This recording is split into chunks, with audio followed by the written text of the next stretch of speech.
নমস্কার বন্ধুরা, আমি বিমল পটাশপুর পূর্ব মেদিনীপুর থেকে আজকে চলে এসেছি কুশবসান একটি গ্রাম, যেটা হচ্ছে নারায়ণগড় থানার অন্তর্গত।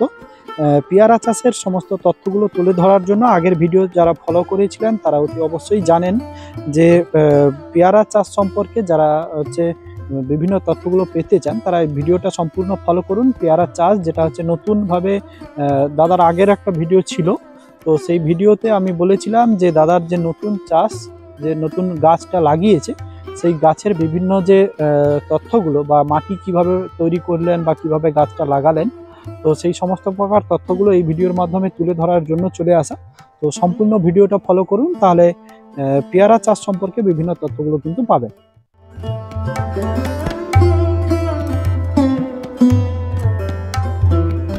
কিভাবে উনি মাটি প্রস্তুত করলেন, চারা কোথা থেকে নিয়ে এলেন বা কোন প্রজাতির চারা পেয়ারাটা আপনারা চাষ করতে পারেন,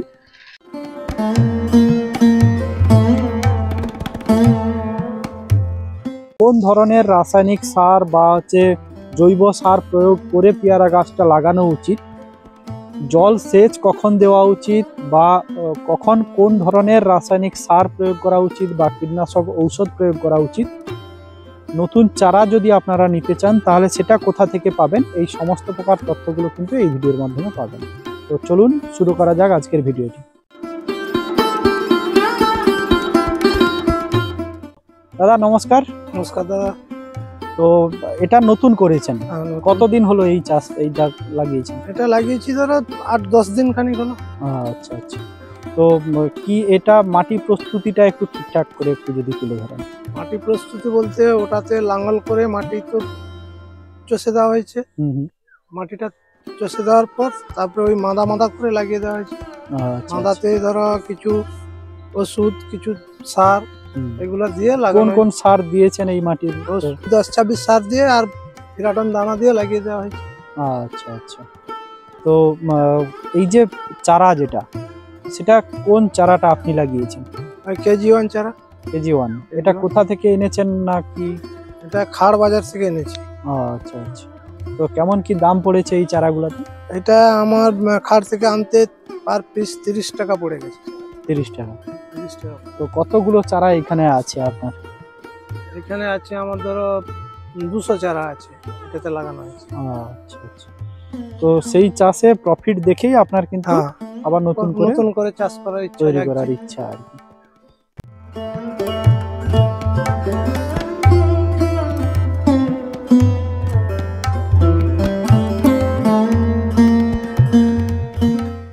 এটার এখনকার পরিচর্যাটা কি?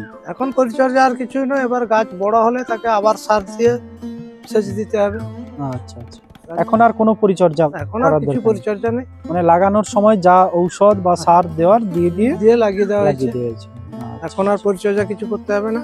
তারপর ধরো গাছ বড় হলে আবার তাকে সার দিতে হবে, ওষুধ দিতে হবে, সবকিছু পরিচর্যা করে চলতে হবে। আচ্ছা। জল কতদিন অন্তর দিতে হয় এখন? জল এটা ধরো লাগিয়ে দিয়ে সেচ দিয়ে দিচ্ছি, এবার ধরো 1.5 মাস 2 মাস পরে আবার একবার জল লাগিয়ে দিতে হবে।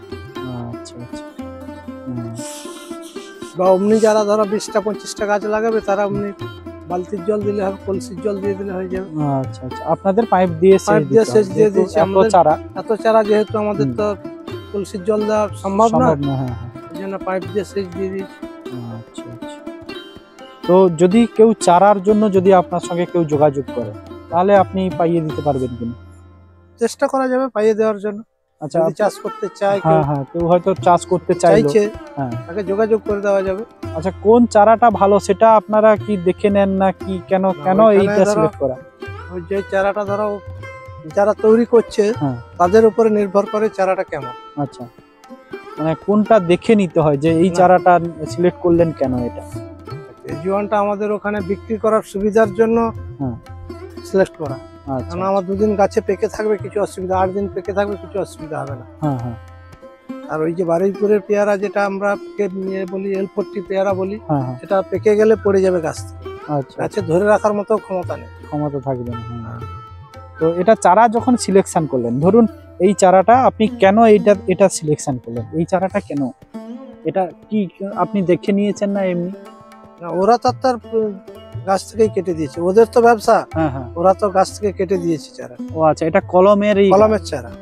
আচ্ছা, গাছে ফুল এসে গেছে তো, মানে এই গাছেই এই গাছে ফুল এসে গেছে। মানে এখানকার মাটিটাও অনেকটা আপনাদের এই চাষের জন্য হ্যাঁ উপযোগী আর কি।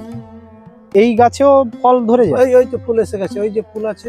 ও আচ্ছা, ওই যে ফুল আছে, ফল ধরে যাবে, কিন্তু এই ফলটা নেওয়া যাবে না, গাছ ছোট আছে না। হ্যাঁ, এই গাছটা তাহলে ফল হয়ে গেলে গাছটা নষ্ট হয়ে ভেঙে যাবে। ও, ফলটা তো বড় হবে, ধর 500-700। মানে এটা এই ফুলটা কি আপনি তুলে ফেলে দিবেন? হ্যাঁ, এটা ফেলে দিতে হবে। ওইটা যখন 500-700 যখন ফল হয়ে যাবে তখন গাছটা ভেঙে যাবে, গাছটাকে বড় হতে সময় দিতে হবে। আচ্ছা, এই যে সাদা মাকড়, এইগুলোর কথা বলছিলেন, যার জন্য ঔষধ দিতে হয় এইগুলো? না, ওইগুলো না, মাকড় পোকা তো খালি চোখে দেখা যায় না। ও আচ্ছা আচ্ছা, ওকে যন্ত্র নিয়ে দেখতে হবে। ওইগুলা কিন্তু মাকড় না। ও আচ্ছা আচ্ছা, আমরা জানি যে মাকড়সা না, মাকড় খালি চোখে দেখা যাবে না। ও আচ্ছা আচ্ছা, মাকড় এমন একটা পোকা। তো বন্ধুরা দেখতে পাচ্ছেন যে এই ছোট গাছেও কিন্তু মানে ফুলটা চলে এসছে, আপনারা দেখতেই পাচ্ছেন। তো এটা কি ফুলটা কি তুলে ফেলে দেবেন? তুলে ফেলে দিতে হবে, এই জন্য গাছ ভেঙে যাবে না হলে। ও আচ্ছা আচ্ছা, এখন আগে 500 গ্রাম ফলন হয়ে যাবে তখন তো গাছটা ভেঙে যাবে। এই ডালাটা কি 500 গ্রাম ফলন ধরার মতো ডালা নয়, ডাল নয়। আচ্ছা, এটা কত হাইটের হলে আপনি ফলটা আপাতত 1 হাঁটুর উপরে। আচ্ছা, যখন এতটা হাইট হয়ে যায়, এতটা আপাতত গাছ না হলে ফলন নেওয়া সম্ভব নয়। আচ্ছা আচ্ছা, মানে একটা 2 ফুট 2 ফুট মতো, 2 ফুট 2.5 ফুট না হলে ফলন নেওয়া সম্ভব নয়। আচ্ছা আচ্ছা, আর ফলন মানে ধরার মতো ক্ষমতা দরকার গাছের। একটা বর্ষার সিজন মোট কাটাতে হবে। হ্যাঁ, একটা বর্ষা সিজন কাটাতে হবে, তারপরেই ফলনটা নেওয়া হবে।